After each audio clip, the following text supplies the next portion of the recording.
Om Swastiastu pemirsa Bali TV, kembali saya Winata berjumpa Anda dalam Bali Post Talk dan dirangkaikan dengan talk show tanggap COVID. Kita mencoba untuk mengaitkan antara evaluasi pilkada 2020 yang sudah berlangsung dan sudah penetapan sebenarnya, tapi kita ingin melihat bagaimana pelaksanaannya dari sisi politiknya dan juga dari bagaimana protokol kesehatan diterapkan ketika proses pemilu itu berlangsung. Dan saya sudah dengan dua orang narasumber, ada Bapak Ketut Sukawati Lanang Kuntoro Prabowo, beliau pengamat politik dan juga akademisi, dan didampingi juga oleh Imadi Arianto Yuse, pengamat politik yang dua-duanya pernah berkecimpung ya di penyelenggara pemilu dan sekarang aktif juga di dunia politik mengamati. Nah, kita sapa dulu dua orang narasumber. Om Swastiastu. Om Swastiastu, Winarte, Om Swastiastu, pemirsa Bali TV dimanapun berada. Ini ya, kita buka aja ya ini ya, karena sudah menjaga jarak juga yang penting. Saya ke Pak Lanang dulu mungkin berkaitan dengan apa yang bisa Pak Lanang lihat dari pelaksanaan pilkada kemarin, dari terutama yang di Bali konteksnya. Ya, yang pertama terima kasih kepada seluruh jajaran ya, baik KPU, penyelenggara, masyarakat maupun partai politik maupun pemerintah yang sudah bisa menjalankan secara baik.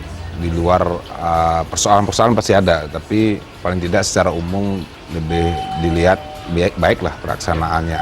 Tetapi ada beberapa titik-titik evaluasi yang harus dilakukan, terutama kaitan dengan di Denpasar misalnya, tingkat partisipasi yang lumayan rendah, di beberapa daerah ada sampai 25, di Badung 20%-an kurang lebih, Karangasem hampir 29% yang tidak hadir, hampir 30% lah. Di Denpasar kayaknya yang paling banyak yang tidak hadir, hampir 50%. Nah, ini tentunya membawa titik-titik krusial untuk dikritisi ke depan bagi penyelenggara masyarakat maupun bagi partai politik sebagai juga pilarnya demokrasi yang selama ini yang harus juga melakukan kerja gerpol, gerakan-gerakan politik yang harus dilakukan oleh partai politik. Di lain itu, ada beberapa hal yang menurut saya harus dikritisi.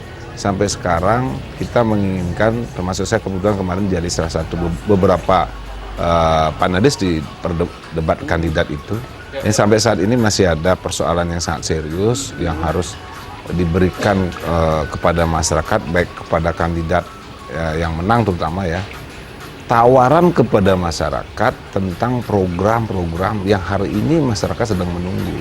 Kaitannya dengan COVID, kan kita tahu pertumbuhan, bahkan ekonomi sudah nggak tumbuh. Ada -10, -11 sampai -13. Kondisi itu harusnya program-program yang ditawarkan itu real. Apa yang dilakukan untuk menunjang menaikkan tingkat ekonomi. Yang kedua, yang sangat terpenting terkait dengan program-program kesehatan yang real juga bagi masyarakat dalam rangka memproteksi diri kaitan dengan kesehatan. Kemudian yang ketiga, pendidikan yang ditawarkannya sampai sekarang masih online. Kayak apa nih yang harus dilakukan, terobosan-terobosan. Di sisi lain saya terutama bagi pendidik sudah mulai ada semacam tanda kutip kerawanan dalam proses belajar mengajar. Dengan mutu pendidikan itu ya, mutu pendidikan, touch psikologi kepada siswa maupun kepada mahasiswa. Termasuk program-program yang penting seperti yang lainnya, bakti sosial, semua nggak bisa dijalan.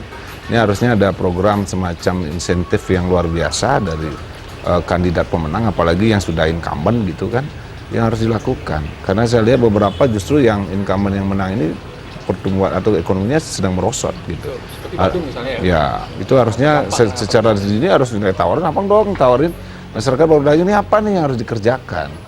Ada terus diem di rumah nggak? Apa sih terobosan-terobosan yang harus diberikan? Denpasar, saya seorang masyarakat yang tinggal di Denpasar, apa nih? Kota pelajar, kota administrasi, kota yang heterogen, kita perlu juga walaupun misalnya kita tidak punya adat di sini, tetapi kita tinggal di sini. Apa tawaran program ini yang dilakukan oleh si pemenang nanti ke depan bagi kita gitu? Ya biar kita sebagai masyarakat Denpasar, oh pantas dia menang gitu misalnya, oh pantas seperti itu. Jangan, sekarang kan sudah istilahnya mandat sudah diberikan. Kita menunggu mandat itu akan disampaikan kepada masyarakat, realnya apa nih, kita tunggu nih. Itu artinya bahwa siapapun yang sudah terpilih, sudah ditetapkan ya pemenangnya, itu harus juga fokus pada upaya ke depan dalam penanganan COVID ya, penularannya, ya, pencegahan penularan, kemudian ekonominya. Variabel terhadap persoalan COVID kan banyak nih, ekonomi, pendidikan, sosial, termasuk juga kesehatan. Ya. Itu real yang kita tunggu sebenarnya dan tidak hanya saya mewakili masyarakat nih, karena kita juga keliling, masyarakat sedang menunggu nih. Jadi kayak di Korea misalnya, pemilihan itu muncul, partisipasi muncul banyak pada saat COVID karena dia merasa tawaran daripada program kandidat itu ada yang membawa apa sih yang ditawarkan, saya tanya, apa sih yang ditawarkan kandidat kepada masyarakat? Harapan kan? Harapan melalui apa? Melalui janji. Nah, itu yang harusnya ada bagi penguasa atau pemenang kepada masyarakatnya gitu. Baik, saya ke Pak Yusi. Pak Yusi, kalau sebagai seorang pengamat politik yang juga cukup intens gitu melihat proses pilkada kemarin gitu, apa yang catatan highlight yang mungkin bisa Pak Yusi sampaikan? Ya, terima kasih Pak Win dan pemirsa Bali TV. Yang perlu menjadi catatan secara keseluruhan bahwa pelaksanaan pemilu kada ini sudah berjalan dengan baik tentunya. Artinya bahwa minim terjadi permasalahan-permasalahan yang berkaitan dengan kondisi konflik di masyarakat. Jadi semua taat kepada aturan yang ditetapkan oleh KPU. Semua berusaha untuk bisa mentaati itu semua. Cuman ada beberapa hal yang menjadi catatan penting. Satu, garapan isunya KPU itu tidak kontekstual dengan bagaimana merubah frame image publik terhadap kondisi COVID yang sekarang. Contoh soal iklan layanan masyarakatnya KPU mengetengahkan 15 hal yang berbeda di TPS.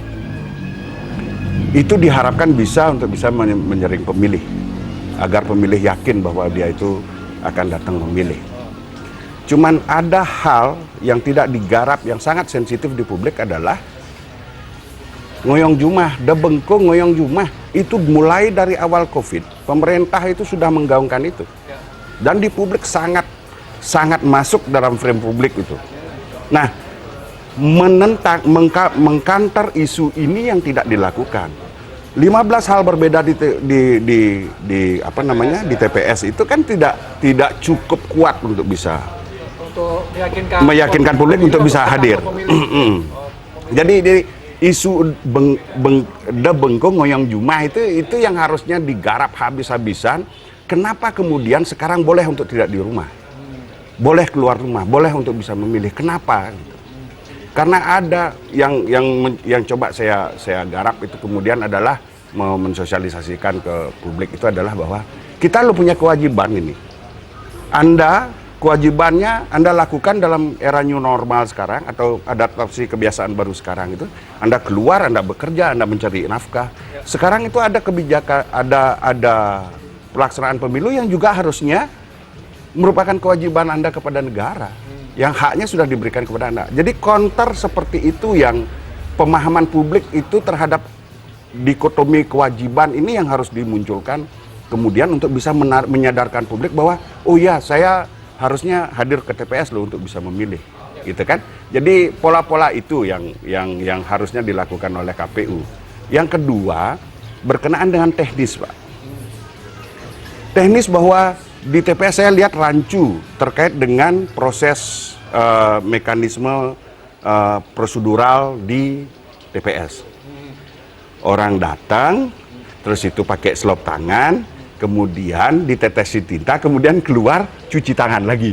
Nah, kalau ada pemilih yang kemudian ingin membuat kondisi menjadi hancur lebur, gosok dengan habis, karena itu cuma ditetes, gosok dengan air dan hilang, dan itu mereka bisa milih kembali dengan C6 orang lain. Nah, jadi kecil hal teknis itu, tetapi signifikan pengaruhnya apabila itu dalam kondisi ada bisa dimanfaatkan oleh publik, ada yang ingin memanfaatkan itu untuk kepentingannya sendiri gitu. Jadi hal teknis seperti itu yang perlu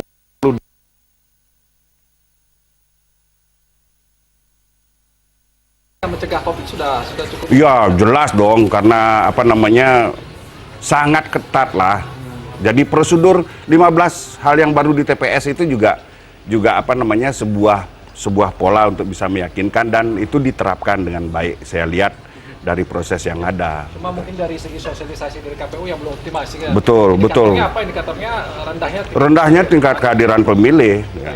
Saya ke Pak Lanang lagi. Pak Lanang, kalau kita lihat next nanti ke depan kan sudah dikatakan bahwa harus dibuktikan nih yang sudah terpilih melakukan. Tapi ketika kemarin misalnya dalam proses kampanye dan Pak Lanang juga salah satu apa ya istilahnya yang Panelis gitu ya. Apakah itu sudah muncul di sini? Udah pertanyaan udah muncul, tapi kan kadang-kadang kandidat tidak ada yang ya program-program yang konvensional bagi masker, nyemprot itu kan menurut saya kelas ya kadis itu udah berjalan, mungkin kelas di bawah bisa lah melakukan.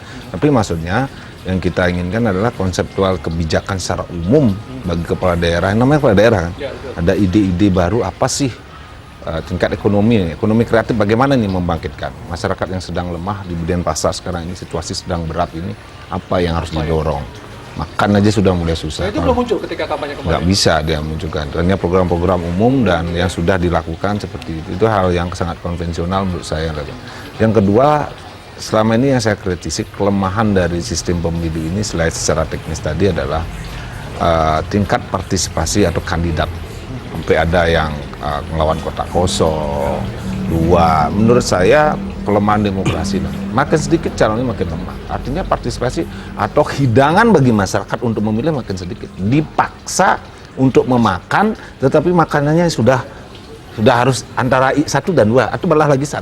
Berarti tanggung jawab partai politik harusnya. Partai politik dan pemerintah untuk membuka keran itu. Boleh misalnya kalau terlalu banyak juga nggak bagus. Tapi kalau terlalu sedikit makannya nasi aja tinggal sama pindang gitu, nggak ada pilihan lain. Masyarakat jenuh juga dan tidak menimbulkan, mohon maaf, saya datang ke anak-anak muda kuliah SMA. Anak-anak milenial banyak tuh agregasi pemikiran-pemikiran yang baru yang tidak diwadahi. Bisa aja dia dorong kelompok-kelompok muda, siapa tahu kan ada seperti di Korea menawarkan sesuatu yang luar biasa. Nah sekarang nggak bisa masuk karena kendala harus partai politik 25% atau 20% suara, 25%. Itu kan sangat susah itu. Tidak orang partai politik nggak bisa. Kalau PNS, TNI, Polri harus keluar. DPR harus keluar. Kemudian selain itu kalau pakai perseorangan syaratnya berat juga, mengumpulkan KTP dan sebagainya. Ini namanya itu demokrasi yang terbelenggu ini. Kita berjuang reformasi di Pak Yusuf nanti itu apa? Kebebasan kok. Nanti kalau kebebasan ya tidak sebebasnya iya, tetapi juga jangan kemudian terlalu ditekan gitu kan. Kebebasan ini. Udah ini aja nih makanannya 1-2 kalau enggak ya sudah kan. Waduh. Oke. Karena waktunya terbatas ternyata ya. Saya langsung ke Pak Yusuf untuk closing statement Pak Yusuf atau penegasan lagi apa yang sudah disampaikan tadi. Kita ke depan next tadi kan sudah ada beberapa yang muncul. Apa yang mesti kita lakukan di demokrasi kita terkait dengan pilkada ini? Ya, yang jelas begini. Publik harus semakin hari semakin semakin proses kesadarannya dengan informasi yang ada harusnya lebih gitu kan terhadap kewajibannya kepada negara dan ini saya harapkan untuk bisa terus ditumbuhkan dalam proses-proses pemilihan-pemilihan yang dilakukan oleh penyelenggara.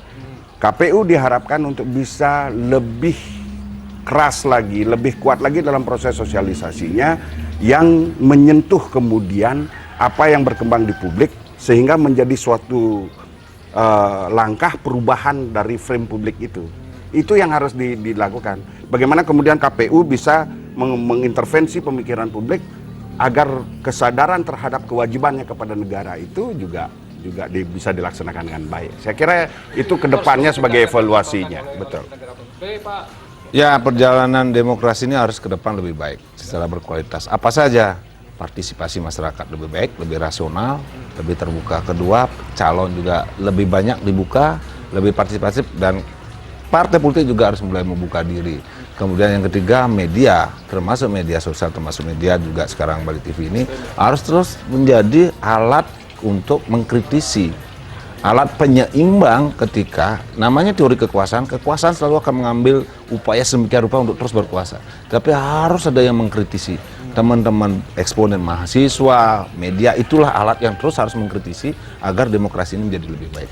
Tanpa kritisi, maka demokrasi ini akan berjalan menjadi lama-lama ya demokrasi yang kayak dulu lagi gitu. Awalnya tetap ya, apalagi dalam konteks pandemi ini. Betul, Media betul. juga harus berperan penting untuk mengawal para pemimpin yang sudah terpilih gitu ya, untuk memperhatikan kita keluar bersama dari pandemi. Terima kasih Pak Lanang, terima kasih Pak Yusuf sudah memberikan kita informasi terkait dengan evaluasi pilkada ketika dikaitkan juga dengan COVID. Menarik juga ketika siapapun pemenang ini mohon benar-benar untuk memberikan program-program yang direalisasikan berkaitan dengan pandemi, pertumbuhan ekonomi, kemudian bidang kesehatan juga harus menjadi perhatian kita bersama direalisasikan, dan KPU lebih optimal lagi untuk menggerakkan demokrasi kita berkualitas.